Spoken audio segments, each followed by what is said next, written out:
So when I was growing up, I thought things are very easy in life. Like no matter whatever you do, things are very easy because you have your father, mom, like friends around you. Things are very easy. But the amount of things which I've gone through for the last 2 years, it's out of words. It's very painful. But one thing which will always remain in my heart is the hope which I have in Jesus Christ. My mom was the first person in the family to bring us everyone to Jesus. I really thank my mom for bringing me to Jesus, because she's the one who brought each and every one of us in our family. So once we know God, all the relatives, when they come and visit in our house, right, they were really mad on us, as they knew that there's something wrong with this family.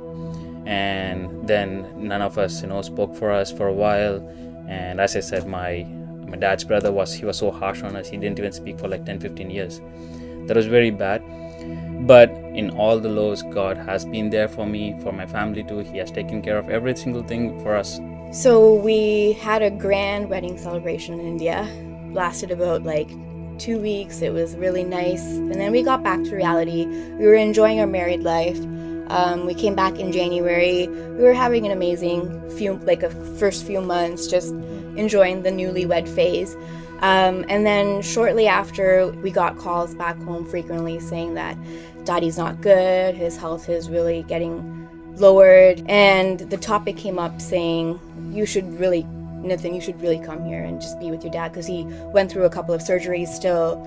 And at this time, the reason why it would have been a really big issue was Nathan right now is on work permit. So there's a rule where you cannot leave the country till you received your new documents. Mm-hmm. Once you leave while everything's up in the air, there could be a chance that you cannot come back to Canada.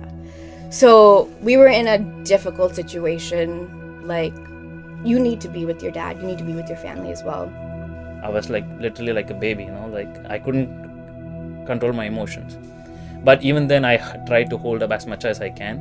But the moment when I landed India and I'm walking towards my dad's place, I see my dad standing there.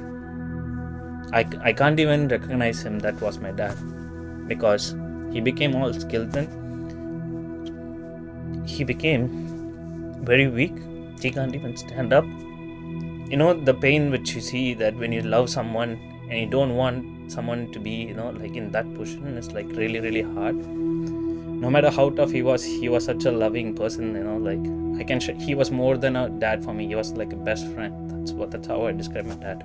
I did go to the funeral, and as I was coming back to Canada, I kept hugging him, I kept crying, saying, okay, when are we going to see each other next, because of all the other work permit dilemmas.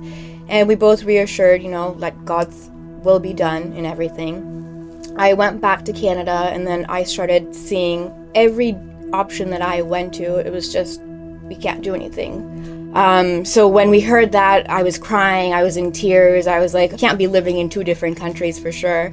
And so then finally one Sunday, especially when Pastor Kevin was preaching the I Quit series, I Quit Worrying, he said nothing can hinder God. And that's what stood to me.